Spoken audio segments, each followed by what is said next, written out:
करायचं स्मरण. जय जय रघुवीर समर्थ.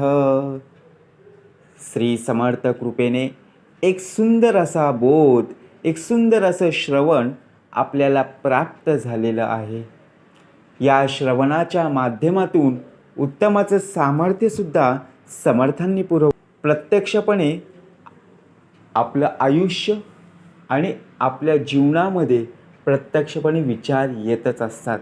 त्यातले सुंदर विचार आपल्या मनात आणणं, अंमलात आणणं हेच खरी ओळख आहे.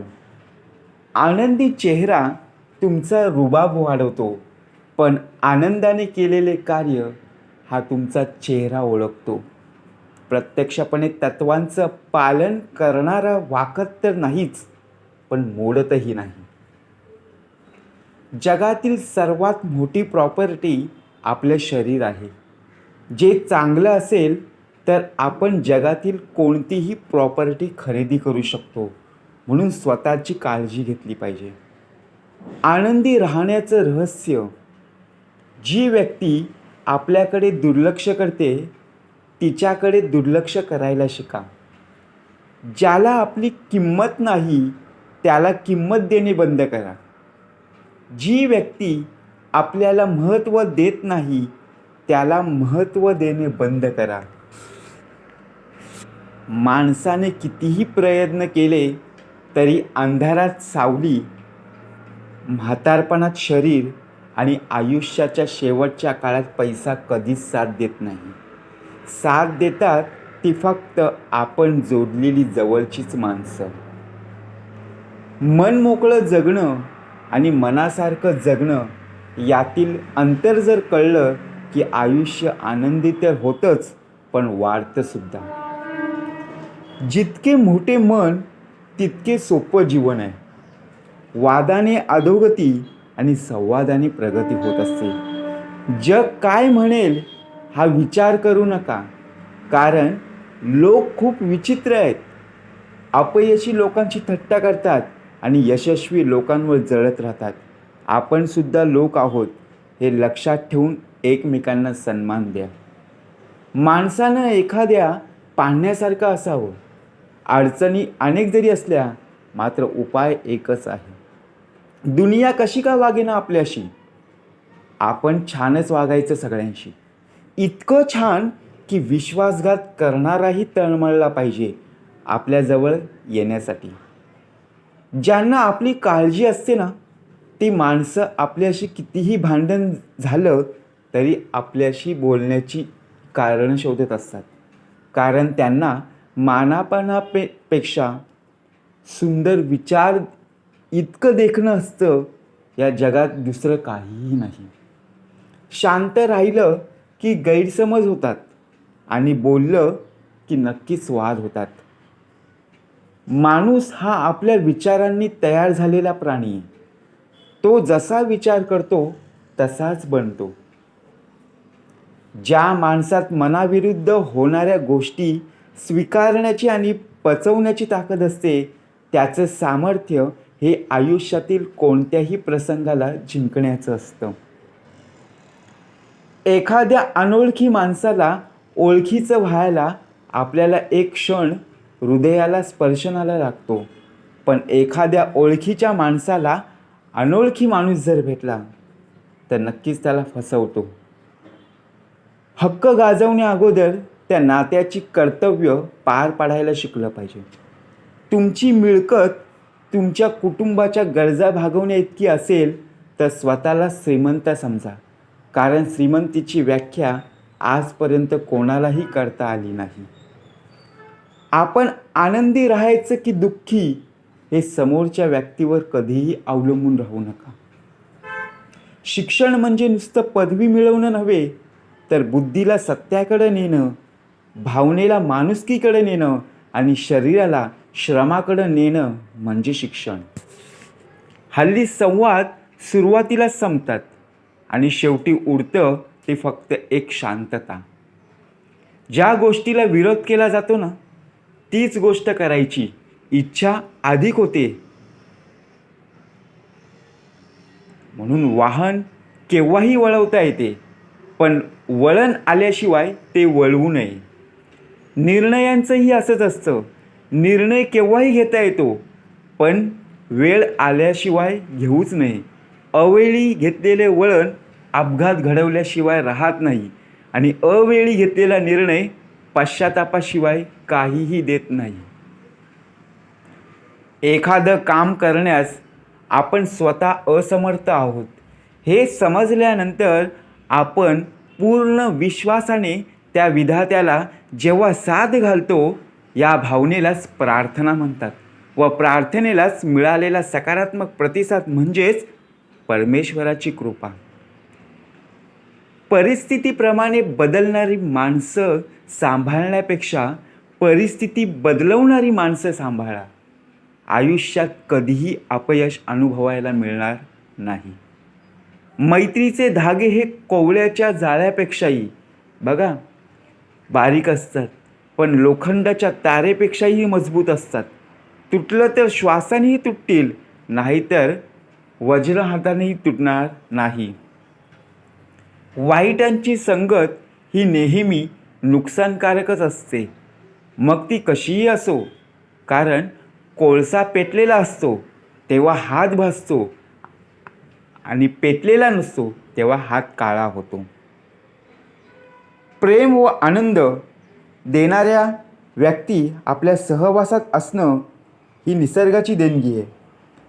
अशा व्यक्तीमध्ये आपलं जीवन जगायचं प्रत्यक्षपणे हे आपल्याच सुस्वभावाची अनमोल परतफेड असते.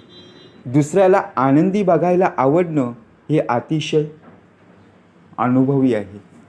जेथे संवाद तुटतो ना आणि जिव्हाळा संपतो, तेथे गैरसमजाची जळमटे आणि बुरशी वाढायला लागते. म्हणून परस्परांतील संवाद आणि नात्यांमधील जिव्हाळा टिकवणारा हवा.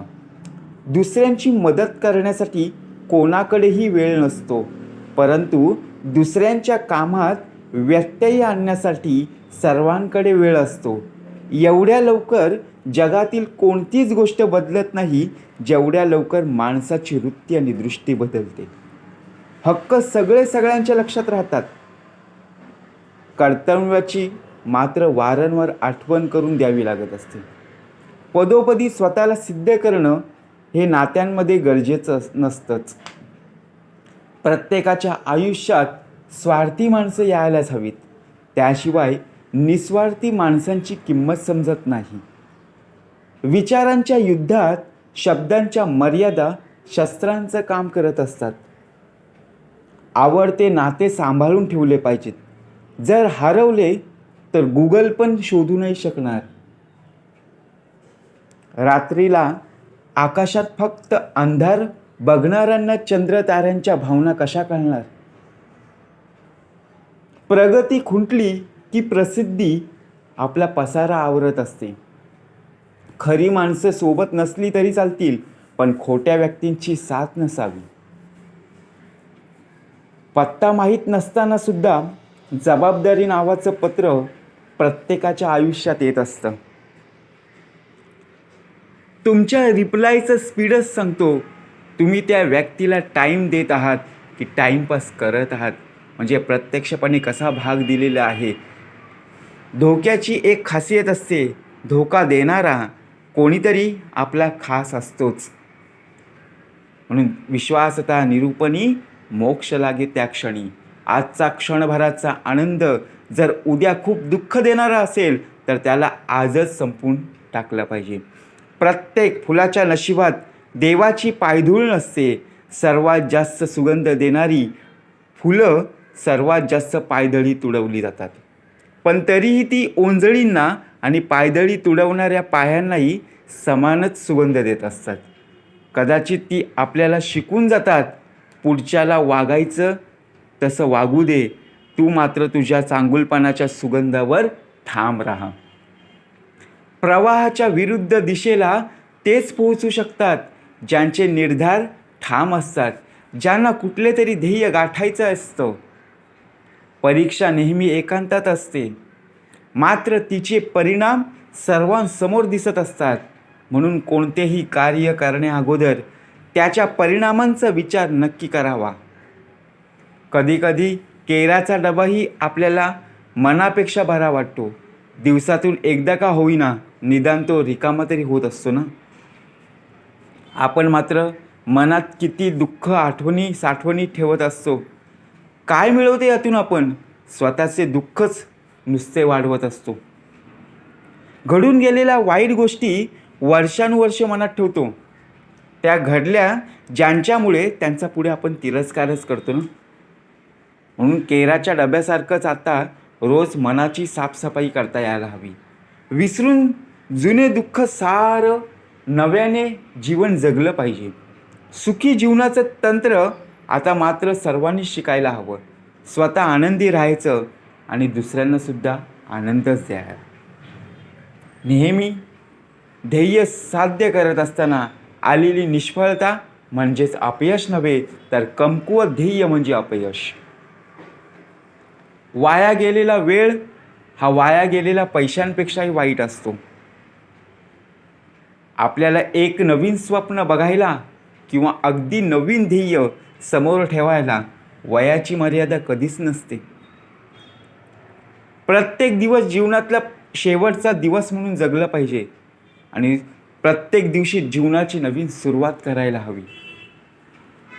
यश मिळवण्यासाठी जी मेहनत करावी लागते ना, त्यापेक्षा दुप्पट मेहनत ते टिकवण्यासाठी नक्कीच लागली पाहिजे.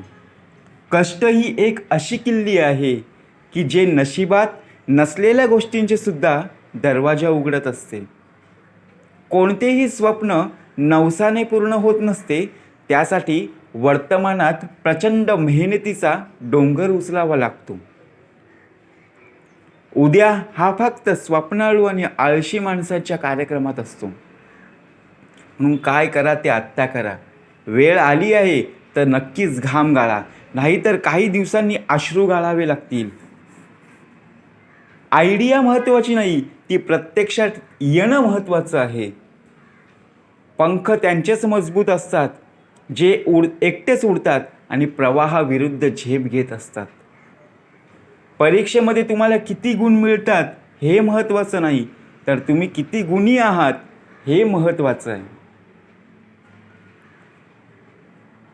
प्रत्येक वेळी आपल्याला शाळेमध्ये जेवढे गुण मिळतात हे महत्त्वाचं नसतं, तर तुम्ही आयुष्य कसे जगता, तुम्ही जगाकडे कसे पाहता हे महत्त्वाचं असतं. पुस्तकातल्या पानात डोक्याचं खाद्य असतं, तर झाडाच्या पानात माणसं जगण्याचं बळ असतं. दोन्ही पानं महत्त्वाचीच असतात. म्हणून प्रत्यक्षपणे कसं जगायचं, कसे चांगले विचार येत असतात, कसे वाईट विचार येत असतात, अंतःकरणामध्ये पेरलं पाहिजे ना. जे पिंडी ते ब्रह्मांडी, सुसंगती सदा घडो, सुजन वाक्य कानी पडो, कलंक मतीचा झडो, विषय सर्वथा नावडो. जय जय रघुवीर समर्थ.